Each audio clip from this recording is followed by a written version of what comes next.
Welcome to the Exponential Performance Podcast. Join sports scientist and performance coach Maddie Graham to find out how to train smarter and maximize your performance no matter who you are.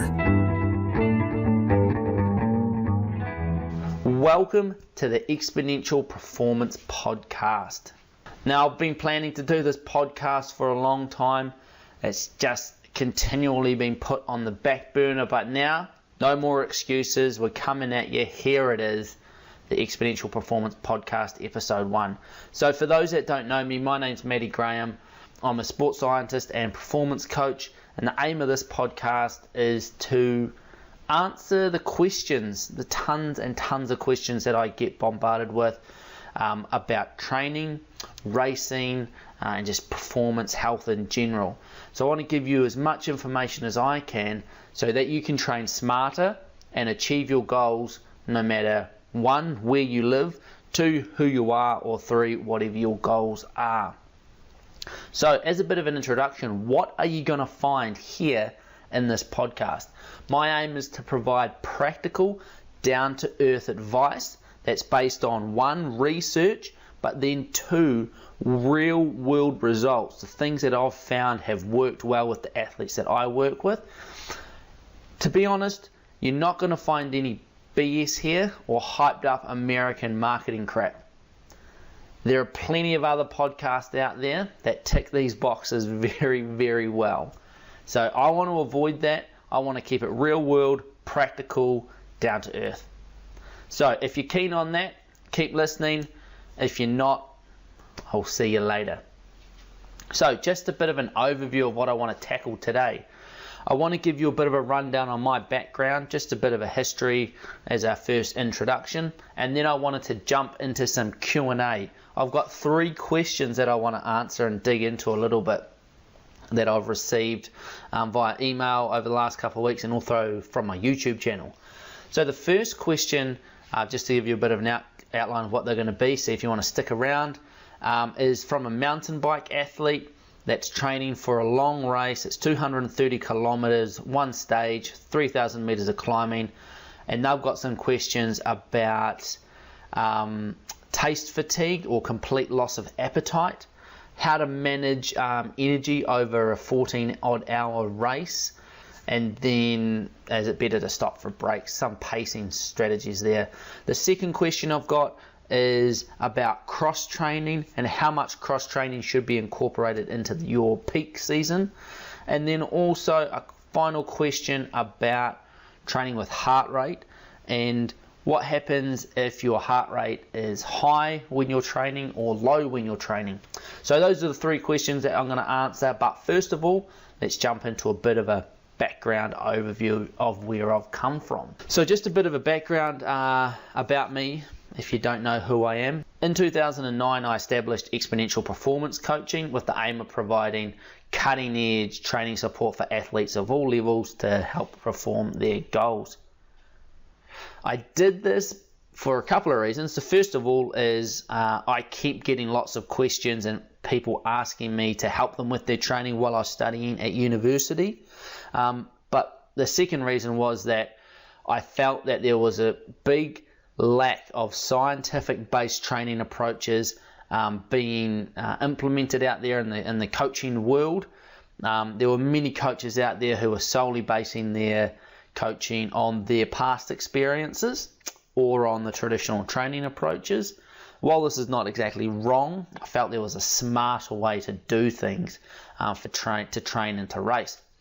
So that's where the sort of concept came from, and it sort of carried through in different forms from that to here we are now. So I grew up in a small town called Hokitika, which is on New Zealand's west coast of the South Island. When I was younger, I developed a massive passion for the outdoors, in particular the physical exertion and the feeling that you got from being outdoors, climbing mountains, kayaking down rivers, mountain biking, tramping. I just loved it.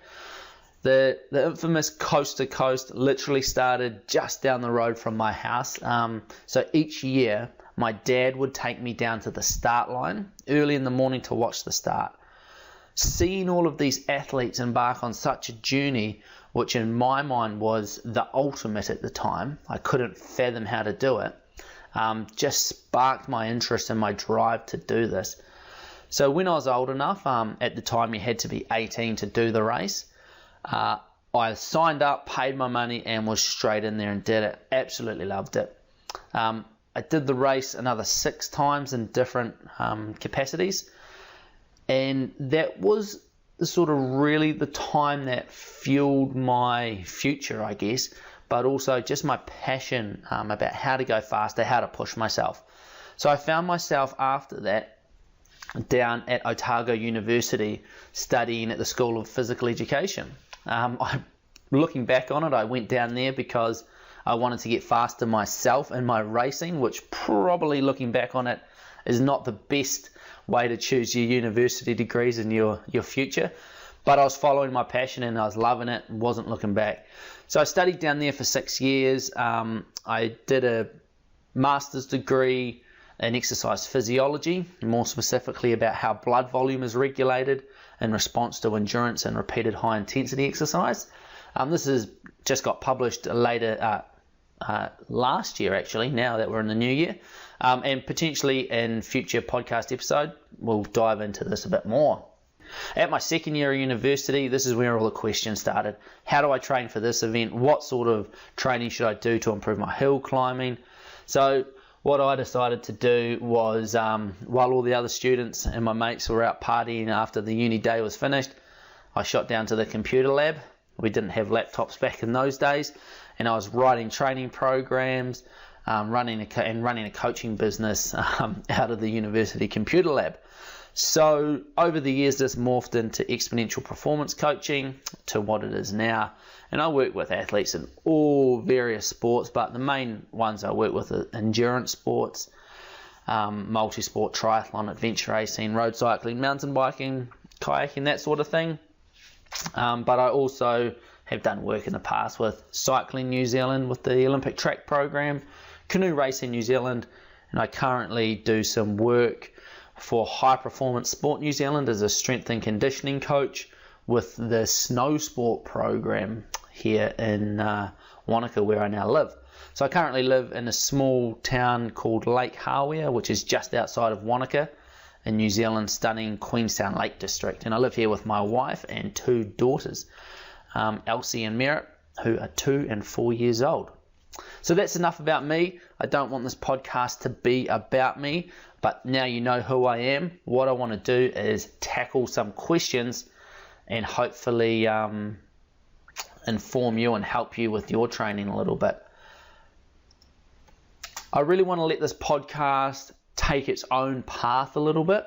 I want to hear from you. I want to know your questions so that I can provide you the information that you want and that is useful to you.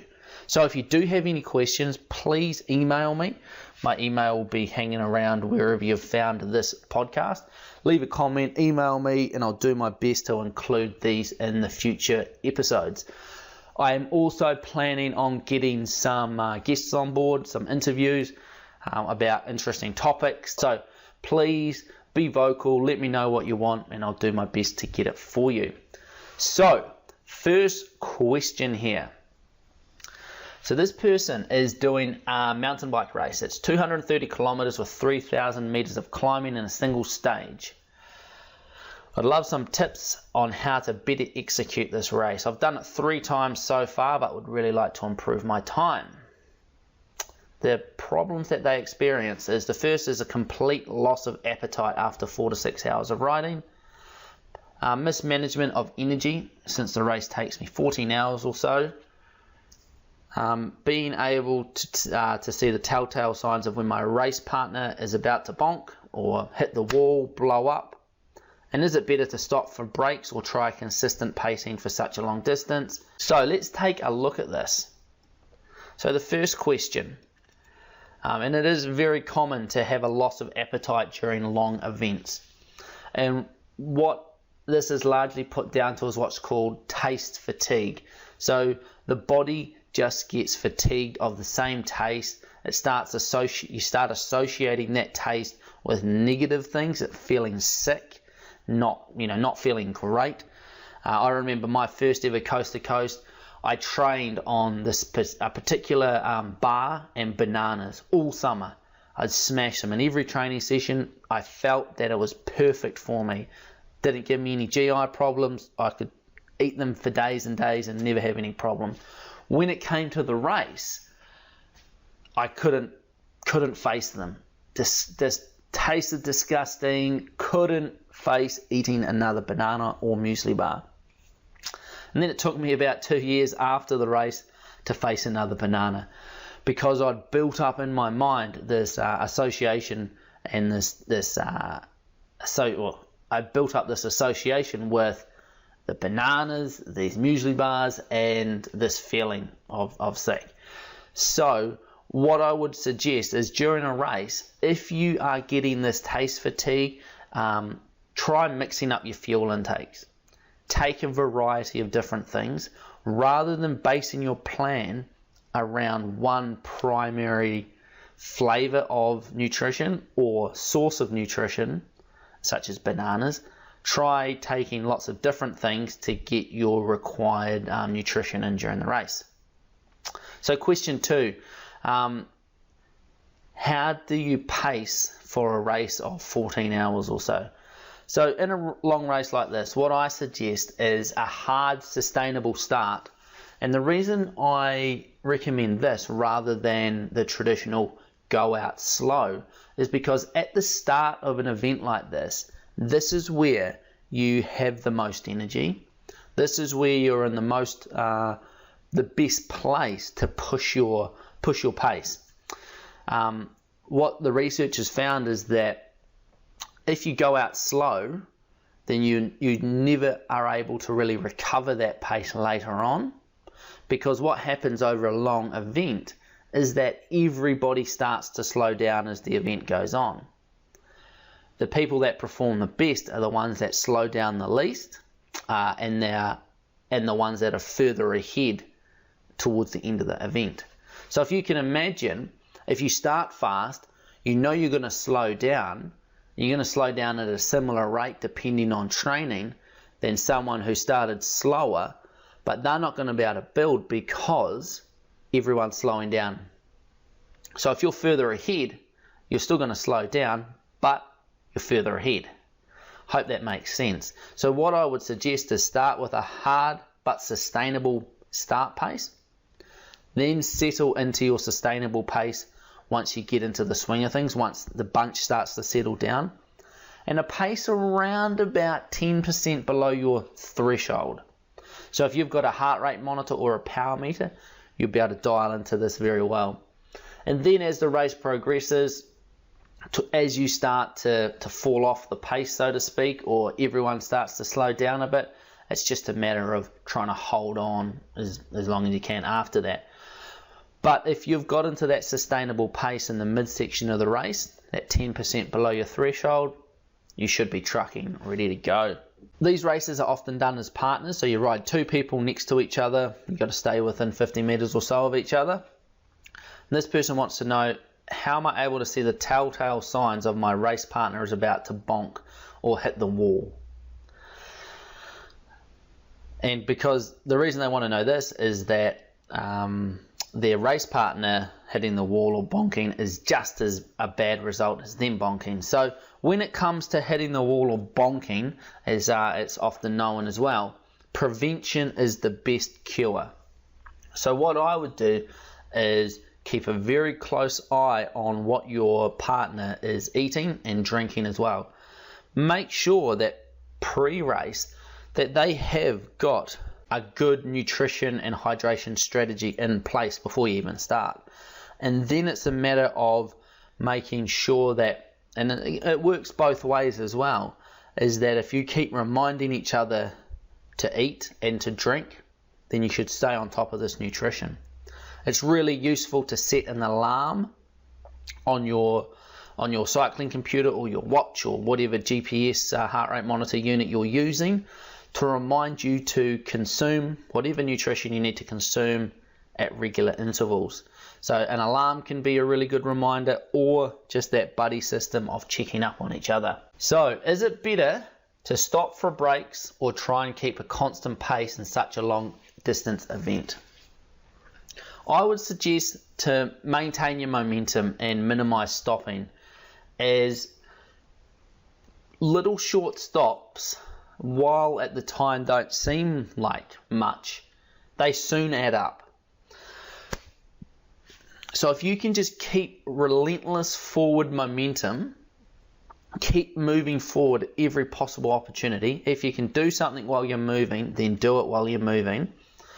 That's best. If you've ever been out for a ride or a run or whatever it is, and you've uploaded your data to Strava, and you'll see the difference between the total time and the moving time. Often these can be really interesting to compare. What felt like quite a continuous ride had all these little stops in it for whatever reason. Little stops start to add up really quickly, especially over a race that is 14 odd hours long. So make it a little bit of a team value that you're going to keep moving as much as possible to minimize stopping. And if you can do that, then you're going to maintain your momentum, you're going to maximize your time. Because if you do stop, it's just lost time at the end of the day. And also, if you do stop getting going again, you can find that you're out of your rhythm. It takes you a while to warm back into things. So my general rule of thumb is keep moving forward as much as you can, minimize your stopping. So that's question number one. I hope that answers that question for you. Second question is about cross-training. And this says to what extent should cross-training be incorporated into peak season training? It says that they're doing quite a lot of cross-training now. About half of their 8 to 11 hours a week are directly involved in my So about half of their 8 to 11 hours that they spend training a week is directly involved in their main sport, and the other half is obviously in their cross training. How much of this should I keep up? So during the peak season is when your training wants to be the most specific to the event or the race that you're preparing for. So if you're training for a marathon, in that peak training phase, most of your training wants to be running. If you're training for a multi-sport race where you're running, cycling and kayaking, the majority of your training wants to be running, cycling and kayaking.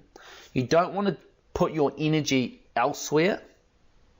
You want to do the majority of your training in your specific disciplines. That's going to help the neuromuscular adaptations to be specific for the event. It's great during your off season and your early base prep phase, as you can get really good general conditioning and systemic just means whole body cardiovascular adaptations, which all can be crossed over as you get towards your main event because they're not specific. Specific adaptations happen in specific body parts and also neuromuscular movement patterns. So cross-training, great during that base phase as something different to mix it up and to avoid overuse repetitive pattern injuries as well. If you're injured and you're getting close to an event, then cross-training throughout that peak season is obviously the only way to go, but can be very effective as well. If you're just preparing for, say, a marathon again and you've got a lower limb injury, then getting in the pool and doing some water running or aqua jogging, that can be a really good way of keeping those running specific adaptations there, but without the impact of it. So how much cross training you do in the peak season? What I would suggest is very case by case depending on the situation, but I would say putting at least 80% of your time into your specific disciplines. And then depending on your goals, because if your goal is, pushing the pointy end of the field, then you want to be doing 100% of your training in those specific sports. If it's just to get through the event, to enjoy it, to participate, then you could definitely increase the amount of cross training you're doing, because at the end of the day, you're doing it for fun. You're not, you don't have much invested in it in terms of competition. So if it gets you fit to do the event, then go for your life. So definitely depends on the situation. I hope that's helped answer your question a little bit. But I'd say, on general, you want to be 80% of your time spent on your specific training, and then the remaining 20% on cross training, depending on your situation. All right, last question here. So this question is about having a high heart rate. So this person's gone out the door training, they've got their heart rate monitor on, and their heart rate is very high, but they're just cruising. So they don't feel like they're working hard, but their heart rate is through the roof. What should they do during their training? So this is a great question, and it's something that is quite common. So before I answer this question, I just want to talk a little bit about the background, about how the heart is controlled, because this will hopefully help you understand what's happening during that training session. Now, the heart is controlled by two branches of the autonomic nervous system. Now, the autonomic nervous system is your brain and all of your nerve fibers. There is two branches of this called the sympathetic nervous system and the parasympathetic nervous system. Now, the parasympathetic nervous system is the rest and digest branch of the autonomic nervous system. This acts as a brake on the heart, slowing it down. So when this nerve is fired, it slows down the heart. Or if the nervous impulse is withdrawn from the parasympathetic nervous system, the heart will speed up. So it's like a handbrake. You can either put it on or take it off, and that'll change the speed of the heart. The sympathetic nervous system, on the other hand, is the traditional fight or flight response. And this stimulates the heart to increase its output. So when this sympathetic nervous system is firing, the heart speeds up. When the parasympathetic nervous system is activated, the heart slows down. So now that the quick physiology lesson's out of the way, let's have a little bit of a look into it.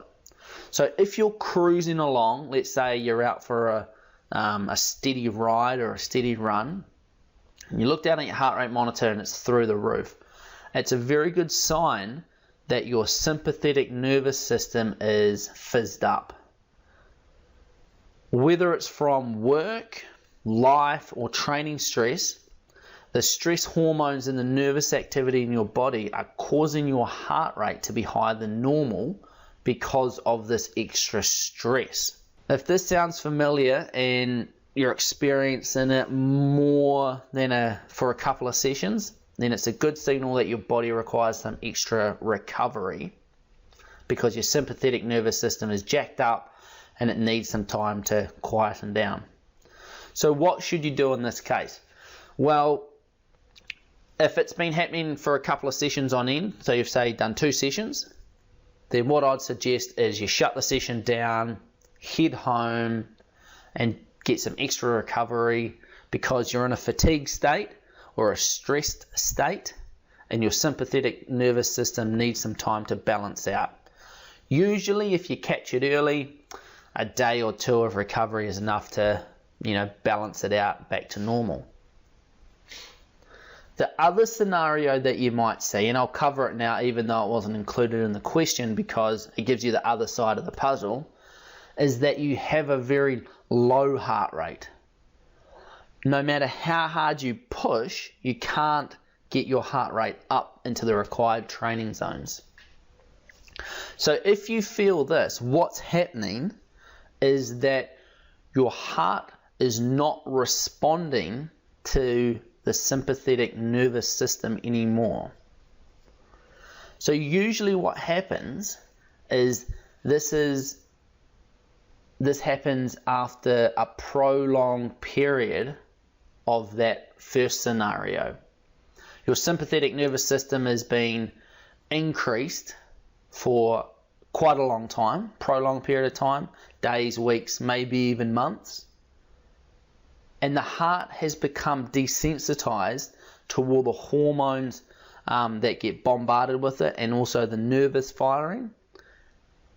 So it becomes unresponsive to those signals. It's desensitized to it, or the muscles fatigued, so it's limiting the intensity.